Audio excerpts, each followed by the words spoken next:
Welcome to the club and the book of 2 Kings.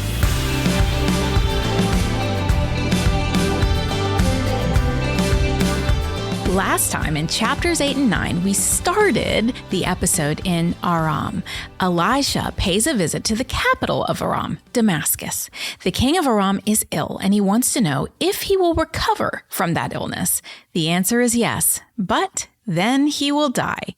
And the messenger sent by the king is Hazael, and he is told of the devastation he will bring on Israel. He takes this as a ticket to be king, and he goes back to the king of Aram and smothers him. Meanwhile, back in Judah, Jehoram, son of good King Jehoshaphat, became king. He was not a good king, though, and we are not surprised. He is married to Athaliah, daughter of Ahab and Jezebel, remember, the killer queen. The evil queen. The evil king and queen. And Athaliah, like her mother, wields a lot of influence in her marriage. Evil King Jehoram and his wicked wife Athaliah have a son named Ahaziah. Ahaziah succeeded his father to the throne and, of course, was also evil. We ended up back in Israel, where Joram is still king. But Elisha sends a servant to Jehu, a commander in Israel's army, to anoint him as king of Israel. The servant tells Jehu to destroy the house of Ahab. King Ahaziah of Judah paid a sick visit to King Joram, and Jehu kills them both, fulfilling God's word about the house of Ahab, because both kings descended from Ahab. So I know that was a lot, but we wanted to make sure that you had it clear, because there's a lot of characters in this episode. This is like episodes. It's like as the kingdom turns, yeah, right. You know, like who's who. All right, Jehu is not done, and the killing continues in this episode because there are two wicked queens that have descended from Ahab, and both must die. Scene 1, good news. Jezebel, the wicked queen of the north, is dead. Chapter 9 continued. In verse 30, then Jehu went to Jezreel. When Jezebel heard about it, she put on eye makeup, arranged her hair, and looked out of a window. As Jehu entered the gate, she asked, "Have you come in peace, you Zimri, you murderer of your master?" He looked up at the window and called out, "Who is on my side? Who?" 2 or 3 eunuchs looked down at him. "Throw her down," Jehu said. So they threw her down, and some of her blood spattered the wall and the horses as they trampled her underfoot. This could straight up be a movie script, I swear. Jezebel hears that Jehu's on the way, and when she heard, she got up and prepared. She put on makeup and styled her hair. Some things never change. Jezebel is an influencer, almost 3,000 years before influencers were a thing. We discussed this in 1 Kings episode 12. She influenced the entire nation of Israel into Baal worship, and then she gained so large a following that the people allowed her to get away with killing all the prophets and priests of God. Jehu is not a follower of the influencer Jezebel, and he ignores her sarcastic question about whether he came in peace or not. He did not. And he speaks directly to her servants and tells them to throw her down. Now, people with influence have power. We gotta know that. They can use their gift of influence for evil or for good. It's a choice. Jezebel used her influence, and now Jehu uses his. Both of them influence people through intimidation and fear. Well, fear does not breed loyalty. So the servants quickly abandon Jezebel and follow Jehu and throw her out the window. Jezebel's influence is an example we can learn from. If you are an influencer, think about where you are leading people. Now, if you follow any influencers, where are they leading you? Know that now so you don't go somewhere you don't want to go. For Jezebel, the game of influencing is over. She knows it, but she has a following. And this is reality TV, so she has to look sensational. So if Jezebel is going to die, she will do it looking good. She is going to make a splash. And in this case, it quite literally was a bloody splash. Her death was good news for Israel. She was the wickedest queen that ever was, and no one mourns the wicked. No one mourns the wicked. Unlike Elphaba and Wicked, there is no backstory of redemption and transformation for Jezebel, the wicked queen of the north. All right, let's keep going in chapter 9, continuing in verse 34. Jehu went in and ate and drank. "Take care of that cursed woman," he said, "and bury her, for she was a king's daughter." But when they went out to bury her, they found nothing except her skull, her feet, and her hands. They went back and told Jehu, who said, "This is the word of the Lord that he spoke through his servant Elijah the Tishbite. On the plot of ground at Jezreel, dogs will devour Jezebel's flesh. Jezebel's body will be like dung on the ground in the plot at Jezreel, so that no one will be able to say, 'This is Jezebel.'" So this is the conundrum about Jehu. He kind of knows what's right, like the rules, and then he doesn't. It's bizarre. So Jehu decides to honor Jezebel for being the daughter of a king. She wasn't a daughter of an Israelite king. She was a Phoenician princess. She was the daughter of the king of Sidon. But the soldiers, when they went to bury her, did not find much of her to bury, fulfilling the prophecy about her death in 1 Kings 21. Which says this, "And also concerning Jezebel, the Lord says, 'Dogs will devour Jezebel by the wall of Jezreel.'" And that's exactly what happened. Again, the stuff of movies where violent, wicked queens die, and no one mourns them. All right, back to Jehu. He is still not done with the wicked. Scene 2. Jehu kills the rest of Ahab's family. Jehu is going to continue his killing spree, fulfilling God's plan of judgment on the house of Omri and Ahab. Now, naturally, knowing he's doing God's work against evil, we want to champion him. But do not be misled. Check out our chart of kings printable in the show notes. Jehu is not listed as a good king. But God can use anyone for his righteous cause, and Jehu is an excellent example. He does not worship God, but God uses him anyway. Chapter 10. Now, there were in Samaria 70 sons of the house of Ahab. So Jehu wrote letters and sent them to Samaria, to the officials of Jezreel, to the elders and to the guardians of Ahab's children. He said, "You have your master's sons with you, and you have chariots and horses, a fortified city and weapons. Now, as soon as this letter reaches you, choose the best and most worthy of your master's sons and set him on his father's throne. Then fight for your master's house." But they were terrified and said, "If 2 kings could not resist him, how can we?" So the palace administrator, the city governor, the elders, and the guardians sent this message to Jehu: "We are your servants, and we will do anything you say. We will not appoint anyone as king. You do whatever you think is best." Jehu demands the leaders choose one son to be their king and to prepare to defend themselves against him. So he's going to fight for the right to be king. The leaders are too afraid. They capitulate and promise to submit to Jehu. They are cornered. They know Jehu's military expertise, and they're afraid. And they may have probably heard that Elijah, God's representative, had anointed Jehu as king. If so, it makes sense that they would readily fall in with Jehu. There is no room for relational or political attachments in the northern kingdom. Even it means you have to kill the son or grandson of your former leader. And that grandson could be super cute, innocent child. They're ruthless. Verse 6. Then Jehu wrote them a second letter, saying, "If you are on my side and will obey me, take the heads of your master's sons and come to me in Jezreel by this time tomorrow." Now the royal princes, 70 of them, were with the leading men of the city, who were rearing them. When the letter arrived, these men took the princes and slaughtered all 70 of them. They put their heads in baskets and sent them to Jehu in Jezreel. When the messenger arrived, he told Jehu, "They have brought the heads of the princes." Then Jehu ordered, "Put them in 2 piles at the entrance of the city gate until morning." Jehu is wickedly clever and kills all 70 of Ahab's sons at once. First, let me explain the 70 sons. Ahab most likely had other wives than Jezebel, so lots of sons, although I have a hard time picturing her tolerating that. Now, the 70 also could have included sons of sons, so lots of grandsons, because all these people are in the line of succession. At this time, they're all right now in the capital of Samaria because they probably all fled to Samaria for safety when they heard of Joram's death. So they all are, because, it was a fortress. Samaria, remember it was David, I think, who had built a fortress, used Samaria there. And so, you run to the safest place. Jehu is a military man whose strategy for a mass execution of the 70 is brilliant.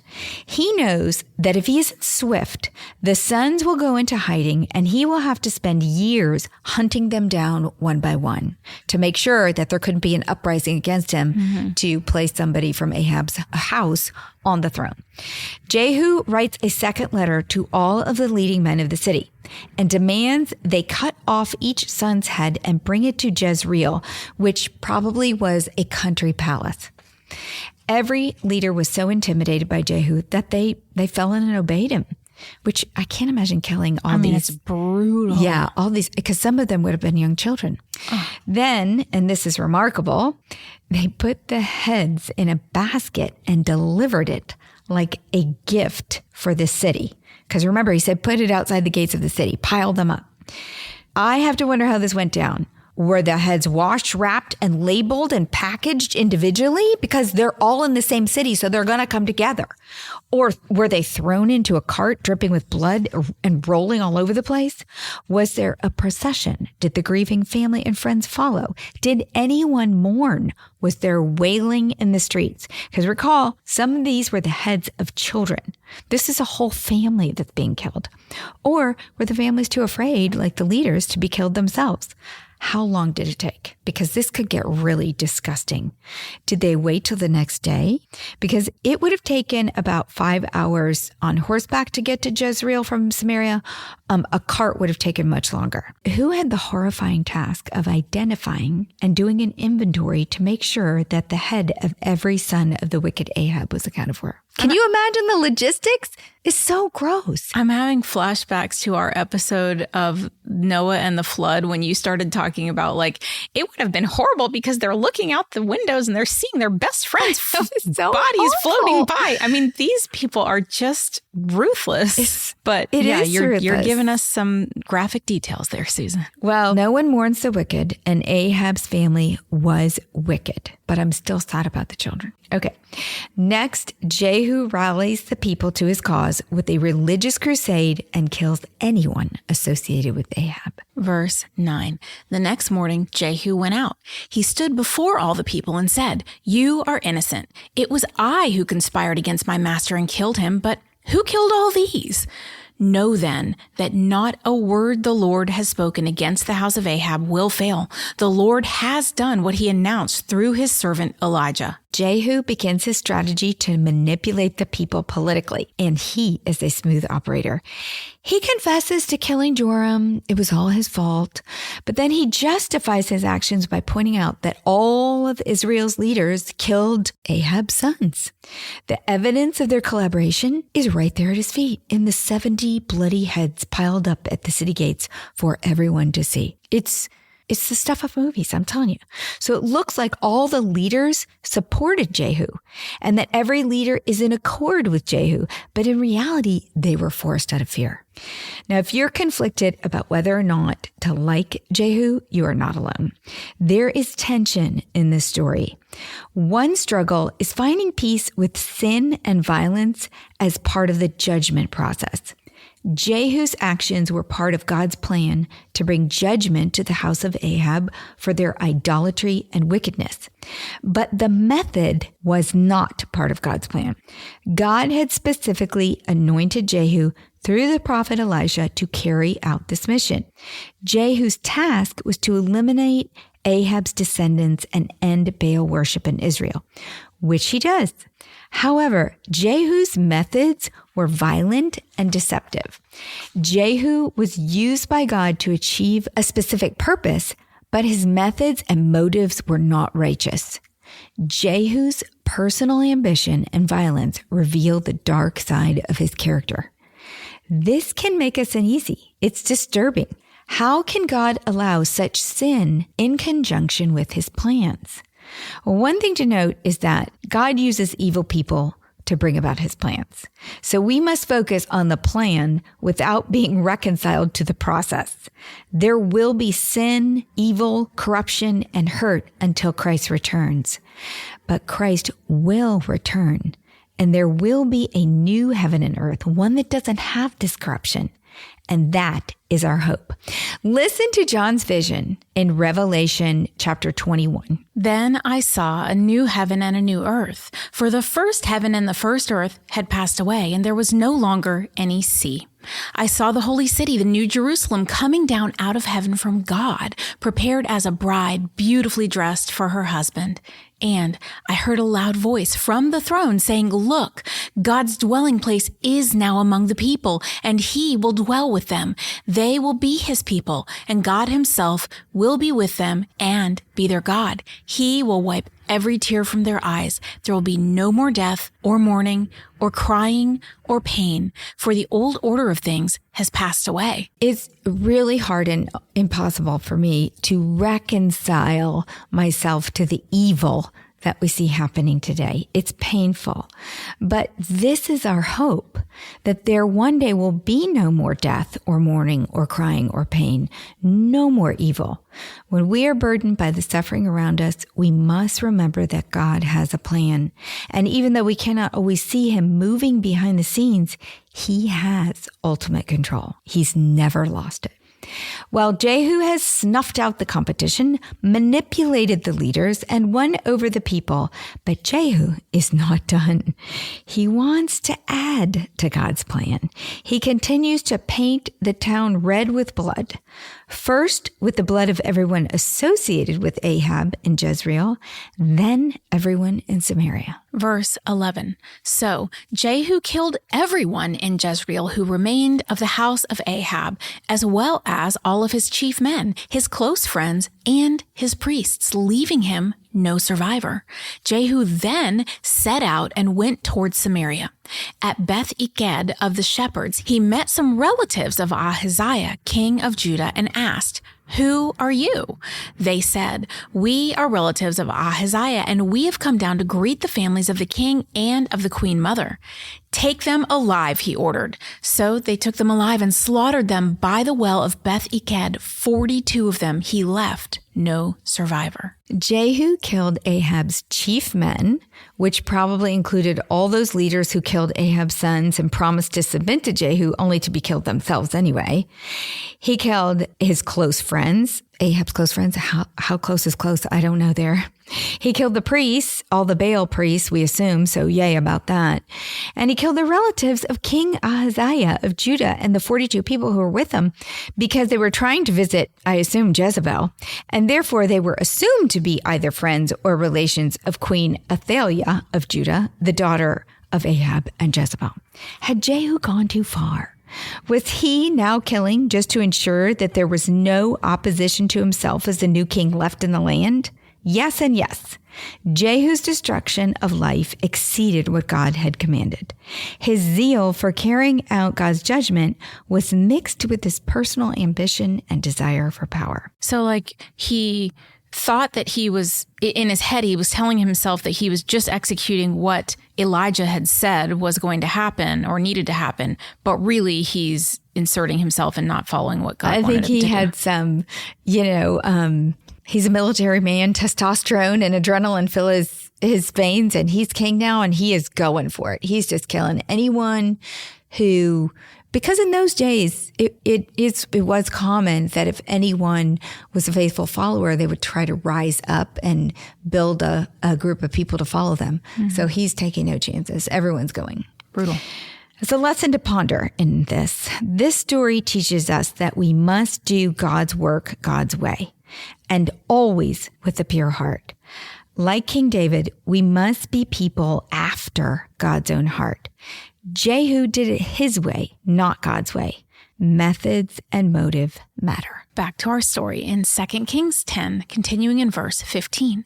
After he left there, he came upon Jehonadab, son of Rechab, who was on his way to meet him. Jehu greeted him and said, "Are you in accord with me as I am with you?" "I am," Jehonadab answered. "If so," said Jehu, "give me your hand." So he did, and Jehu helped him up into the chariot. Jehu said, "Come with me and see my zeal for the Lord." Then he had him ride along in his chariot. When Jehu came to Samaria, he killed all who were left there of Ahab's family. He destroyed them according to the word of the Lord spoken to Elijah. So I think the story is in here to show us that, okay, if you were for him, you could live. Jehu did not kill Jehonadab, and there's little to explain why, except that the house of Rechab belonged to the Kenites. Now Moses' wife and father-in-law, Jethro, were Kenites. Jael, who killed the evil Sisera with a tent peg, remember that story, was also a Kenite. The Kenites had traveled with the nomadic Israelites of Exodus and were on very friendly terms since then. Jehonadab was considered a strong leader of character also, so he could kind of be trusted. His rule of life was strict. The Rechabites lived in tents, never entered cities, and abstained from wine. They were a very interesting group. It's thought also that they were metal workers important to the crafting of chariots. And surely Jehu, who took Jehonadab up in his latest ride, was interested in chariots, because Jehu is always a man with a motive. Now, before we move on, so long and short, Jehonadab gets to live because he could do something for Jehu. Before we move on, note that in verse 16, Jehu said to Jehonadab, "Come with me and see my zeal for the Lord." In scene 3, Jehu kills the prophets of Baal, which makes us like him a little more. However, while Jehu's zeal is clearly against Baal, it is not for the Lord, as he declared to Jehonadab.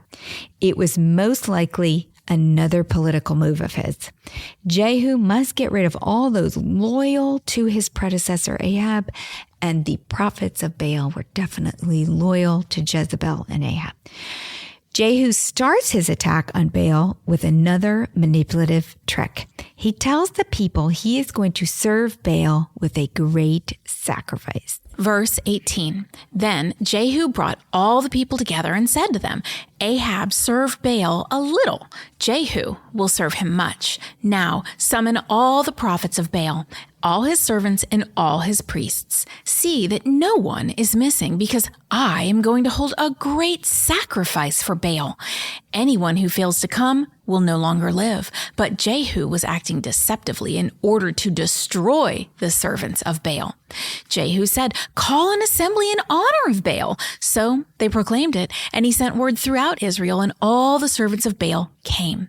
Not one stayed away. They crowded into the temple of Baal until it was full from one end to the other. And Jehu said to the keeper of the wardrobe, Bring robes for all the servants of Baal. So he brought out robes for them. Then Jehu and Jehonadab, son of Rechab, went into the temple of Baal. Jehu said to the servants of Baal, Look around and see that no one who serves the Lord is here with you, only servants of Baal.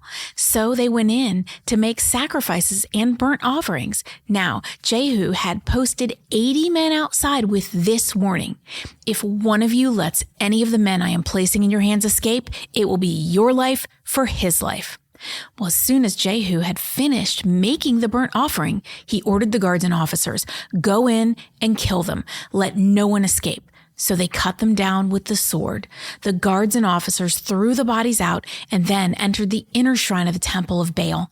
They brought the sacred stone out of the temple of Baal and burned it. They demolished the sacred stone of Baal and tore down the temple of Baal, and people have used it for a latrine to this day. So Jehu destroyed Baal worship in Israel. This is good news. Baal worship is wiped out, and we want to cheer. But remember, this is Jehu, and that heart is a problem. Jehu's method in this scene is similar to his method in the mass killing of Ahab's sons. He used deception and false pretenses for both. For the leaders, he threatened and used them to kill all the sons at one time. In this one, he held a fake ceremony for the prophets and trapped them all at once. Should he or shouldn't he have killed in this way? That is the conundrum of Jehu.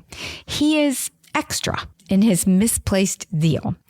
Now, Jehu is a talented man, and Jehu has the gift of saying what the people want to hear. He is another influencer in the making, but Jehu is not a godly man. Verse 29, however, he did not turn away from the sins of Jeroboam, son of Nebat, which he had caused Israel to commit, the worship of the golden calves at Bethel and Dan. The Lord said to Jehu, because you have done well in accomplishing what is right in my eyes and have done to the house of Ahab all I had in mind to do, your descendants will sit on the throne of Israel to the 4th generation. Yet Jehu was not careful to keep the law of the Lord, the God of Israel, with all his heart. He did not turn away from the sins of Jeroboam, which he had caused Israel to commit. Jehu did and Jehu didn't. He did wipe out Baal worship, but he didn't worship God. Like Jeroboam, he went back to another Israel tradition, the worship of golden calves. Here we are again. How many times those calves keep learning the same lesson coming up? He did God's work. He led Israel, but he did it his way. Lukewarm effort gets a lukewarm blessing. The house of Jehu will reign for 4 generations, not forever like David's. And think how different Jehu's autobiography could have been. And note the comment that Heather read. Jehu was not careful to keep the law of the Lord, the God of Israel, with all his heart. The reference here is a comparison to King David, who made mistakes too, but his heart was with God. Now, in Kings, there's always every king is either compared to David or Jeroboam. David was the standard of good to compare all kings to, and Jehu failed the standard because of his heart. Therefore, Jehu is compared to Jeroboam because King Jeroboam was the standard of evil. The ultimate lesson is that motives matter. Jehu's zeal is for Jehu, and because of that, he did what was right in his own eyes, which was evil. What happens next is expected. Scene 4, Israel begins to lose the promised land. Verse 32, in those days the Lord began to reduce the size of Israel. Hazael overpowered the Israelites throughout their territory east of the Jordan in all the land of Gilead, the region of Gad, Reuben, and Manasseh, from Aroer by the Arnon Gorge through Gilead to Bashan. The Hebrew word for reduce used here is katzah, which means to cut off. Israel is literally being cut off from the promised land, just as they were warned many times, like in Deuteronomy 28. Verse 63, which says, just as it pleased the Lord to make you prosper and increase in number, so it will please him to ruin and destroy you. You will be uprooted from the land you are entering to possess. Israel is being uprooted from the land they were promised because they did not follow the Lord. This is where the cutting off begins, as Elijah was told a few chapters ago. He said, first, Hazael will reduce the people, remember? And then he said, what Hazael doesn't reduce, Jehu will, and what Jehu doesn't reduce, Elisha will finish. Hazael is the first. He is the king of Aram, and he reduced the land and the people. He took the regions of 3 tribes, Gad, Reuben, and Manasseh. Remember, the land was all divided by tribes. So that's 3 tribes is a lot. And in fact, Manasseh was huge. So meanwhile, the line of David is still going strong down in southern Israel while the thinning out is happening in northern Israel because they're not following God. Do I have that kind of framed right? It's going stronger than in the north. But remember, Athaliah is down there right now in Judah. So we're going to cover that next episode. Judah is faring not well right now. Verse 34, as for the other events of Jehu's reign, all he did and all his achievements, are they not written in the book of the annals of the kings of Israel? Jehu rested with his ancestors and was buried in Samaria. And Jehoahaz, his son, succeeded him as king. The time that Jehu reigned over Israel in Samaria was 28 years. Which is pretty long. That is a long time compared to long. some of the last ones that were 1 year at a time. Exactly. We're glad. We're glad he's resting with his ancestors. Thank goodness. In our next episode, there is good news in Judah. This time, because another wicked queen will die. Athaliah, the wicked queen of the south.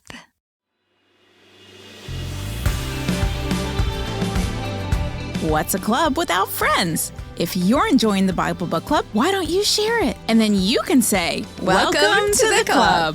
New episodes drop every Monday, and get all episodes now on Amazon Music. As always, head over to susanme.com/Bible Book Club for show notes from today's episode. Bible Book Club is hosted by Susan Merrill and Heather Rubio. Edited by Buck Buchanan. Produced by Haley Mawat.